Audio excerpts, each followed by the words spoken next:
శ్రీనివాస్ చౌదరి గారు ఈరోజు క్యాబినెట్ మరి చాలా కీలకంగా మారబోతోంది.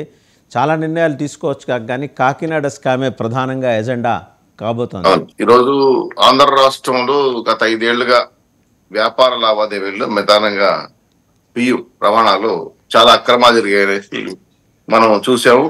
గతంలో మనోహర్ గారు కూడా దీని మీద అనేక ప్రకటనలు చేశారు.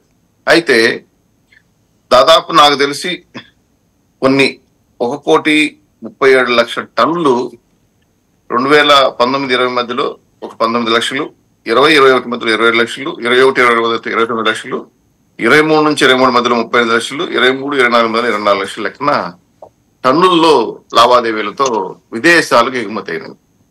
దీంట్లో కీలక పాత్ర వహించిన ద్వారంపూడి చంద్రశేఖరరావు గారు కెన్యా, చైనా, అలాగే ఇండోనేషియా, అలాగే సౌత్ ఆఫ్రికా లాంటి దేశాలకి ఇక్కడ ఆంధ్ర రాష్ట్రంలో నుంచి 16 కంపెనీల ద్వారా కలెక్ట్ చేసి వాటికి వివిధ రకాల లేబుల్స్, ఆకర్షణీయమైన పేర్లు పెట్టి ఇక్కడ నుంచి ఎగుమతి చేయటం.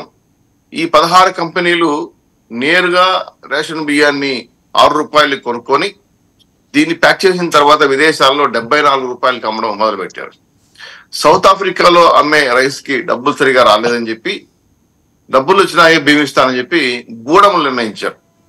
పెద్ద ఎత్తున కెన్యా, ఇండోనేషియా, అలాగే చైనా ప్రాంతంలో కొన్ని అద్దెకి కొన్ని సొంతగా గూడెం నిర్ణయించి ధరలు పరికేంత వరకు స్టాక్ పెట్టారు. ఇప్పుడు ఆంధ్ర రాష్ట్రంలో కూడా గత 5 ఏళ్ళుగా కలెక్ట్ చేసిన రేషన్ బియ్యంని అత్యధికంగా గూడెంస్ లో పెట్టి అవసరం మేరకు షిప్పుల ద్వారా బయట పంపిస్తున్నారు. ఇవన్నీ గమనించిన తర్వాత ఇది ఒక పెద్ద ఆర్గనైజింగ్ క్రైమ్. గత 5 ఏళ్లుగా ఇన్ని లక్షల కోట్ల టన్నుల రైస్ ని పేదవాడి ఇంట్లో ఆహారంగా మారాల్సిన రేషన్ బియ్యాన్ని విదేశాలకి స్మగ్లింగ్ చేశారంటే ఇది చాలా భారీ నేరం, పాపం కూడా. రేషన్ బియ్యం కూడా వదలలేదు. దీంట్లో ప్రధానంగా గమనించాల్సిన విషయం ఏంటంటే వాహనాల కొనుగోలు దాదాపు 9,500 కోట్ల రూపాయలు ఖర్చు పెట్టి కొన్ని వందల వాహనాలు కొనుక్కొని గ్రీన్ ఛానల్ ద్వారా ఎవరైతే బియ్యం కొనుక్కుంటున్నారో వాళ్ళు తిరిగి అమ్మేస్తారా, లేదంటే 1,68,000 కుటుంబాలు ఉన్న మన ఆంధ్ర రాష్ట్రంలో 1,40,000 వైట్ కార్డులు సృష్టించారంటే బినామీ రేషన్ కార్డులు పేరు వస్తున్న బియ్యం, అలాగే తీసుకొని బియ్యం, కలెక్ట్ చేసిన బియ్యం, అలాగే నేరుగా రైతుల దగ్గర తక్కువ రేటు కొనుక్కొని దాన్ని పాలిష్ చేసి రకరకాల వ్యవహారాలతో ప్యాక్ చేయడం వల్ల భారీగా స్కామ్ జరిగిన విషయం బయటపెట్టారు. సరే, దీన్ని పవన్ కళ్యాణ్ గారు చూశారు, ప్రత్యక్షంగా సీసీఎం అని చెప్పారు. దీని వెనకాల ఎవరు దాక్కున్నారు కనుక్కోమని చెప్పారు. అయితే కాకినాడ పోర్ట్ లో వింత రాజకీయం.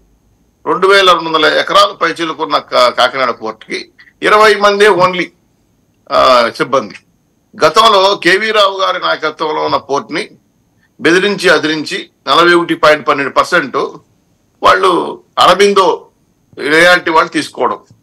ఇక్కడి నుంచి మొదలైంది పూర్తి స్థాయిలో అజమాయిషీ విదేశాలకి.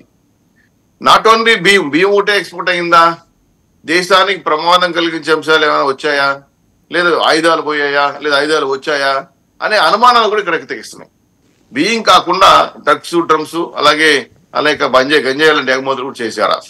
ఈ భారీ ఎగుమతుల్లో కుంభకోణాల్లో జగన్మోహన్ గారి పార్టీ కుంభకోణం భాగంగా ఉంది. కాబట్టే ద్వారంపూడి చంద్రశేఖరరావు గారు ధైర్యంగా కాకినాడ పోర్ట్ ని ఆక్రమించుకొని ఈ అరబిందో నా యొక్క లైసెన్స్ తో ఎగుమతి చేయటం, ఇది పేదవాడికి నష్టం జరిగించిన దేశ సంరక్షణకు కూడా ప్రమాదం ఏర్పడే అవకాశం ఉంది. ఇంత భారీగా ప్రైవేటు షిప్ యార్డ్ లో ఈ విధంగా రవాణా జరుగుతుందంటే స్మగ్లర్స్ ఊరికే ఉంటారా, విదేశీ ఉగ్రవాదులు ఊరికే ఉంటారా? గతంలో బాంబేకి వచ్చిన వ్యక్తులు కూడా కసబ్ లాంటి వాళ్ళు చిన్న షిప్ లో వచ్చేసారు గేట్ ఆఫ్ ఇండియాకి. ఇట్లా ఇంత పెద్ద ఎత్తున ఉన్నటువంటి ఈ కాకినాడ పోర్ట్ లో భద్రతా సిబ్బంది లేకుండా Chaudhary garu, really I appreciate the kind of efforts you have initiated to elicit all the facts. అయితే నాకు సందేహం ఏంటంటే ద్వారంపూడి రింగ్ లీడరే కదా, మరి మిగిలిన 16 మంది సంగతి ఏంటి? వాళ్ళలో మనోళ్ళు కూడా ఉన్నారు కదా, వాళ్ళ సంగతి ఏంటి? అది కూడా ఏమైనా క్యాబినెట్ డిస్కస్ చేస్తుందా ఈరోజు? నిజమే. స్టెల్లా నౌకని సీజ్ చేయమన్నప్పుడు దాదాపు 58,000 పైసలకు బియ్యం అందులో ఉన్నాయి. ఇక్కడ క్వశ్చన్ మీకు కూడా తెలిసే ఉంటది. 20% తెలంగాణ రేషన్ బియ్యం ఉంది అందులో. అంటే తెలంగాణ రేషన్ బియ్యం ఉందంటే ఇది ఒక పెద్ద స్కామ్. కాకినాడ పోర్టు అంటే కృష్ణా గోదావరి అలాగే వెస్ట్ గోదావరి బియ్యం ఎక్కువ పడతాయి కాబట్టి అక్కడ అన్ని రకాల ఫెసిలిటీతో కూడుకున్న కంపెనీలు ఉన్నాయి. ప్యాకింగ్, అలాగే రీసైక్లింగ్, అలాగే క్లీనింగ్, అదే ఆయిలింగ్, అనేక రకాల కంపెనీలు అక్కడ అందుబాటులో ఉన్నాయి. ఇంకా ఇతర రాష్ట్రాలకు కలెక్ట్ చేసిన పెద్ద మాఫియా గ్యాంగ్ ఉందేమో అనుమానిస్తా ఉన్నారు. దీంట్లో మా వాళ్ళున్నా ఎవరున్నా వదిలే ప్రసక్తే లేదు. ఆల్రెడీ లిస్ట్ ఆఫ్ కంపెనీస్ తీసుకున్నారు. ఒకరిద్దరు కక్కుర్తిపడి చేయాల్సిన ఆశ్రయాలు కనబడుతున్నాయి మాకు కూడా. కాబట్టి దీని మీద కూడా ఎంక్వైరీ చేస్తున్నారు. ఖచ్చితంగా మిగిలిన వాళ్ళ పేర్లు ఏమన్నా ఐడియా ఉందా సార్? కాబట్టి చౌదరి గారు, మిగిలిన వాళ్ళ పేర్లు ఏమన్నా, అంటే మన వాళ్ళు, మన బంధువులు, స్నేహితులు ఎవరన్నా ఉంటే వాళ్ళ పేర్లు ఏమన్నా చెప్పగలరా సార్? ఇది గత 25 ఏళ్లుగా జరుగుతున్న కుంభకోణం అంట. నాకు తెలియదు, ఎందుకంటే నిన్న వచ్చిన సందర్భంగా చెప్పారు. దీంట్లో ఎవరెవరు పాత్ర అనేది మాత్రం బయటకు వస్తున్నాయి. ఖచ్చితంగా ఎవరో ఒకరు తేన్ తీసేవాళ్ళు చేయనాకుంటుంటారు అన్నట్టు నాకు కూడా ఏదైనా అవకాశం వస్తే నేను తీసుకుంటాను ఆలోచనతో ప్రయత్నం చేశారు. అది ప్రయత్నంలో ఆగిపోయింది. తప్పులు కొంతమంది ఇద్దరు ముగ్గురు నౌకలు కూడా పర్చేస్ చేయాలని ప్రయత్నం చేసిన సందర్భం కూడా కనపడ్డాయి. ఇవన్నీ కూడా ఇంకన్నిటికీ ఫుల్ స్టాప్ పెడుతూ దీన్ని ఇంకా IPS స్థాయిలో అధికారులు నియమించి దాని సెక్యూరిటీని పెంచాలని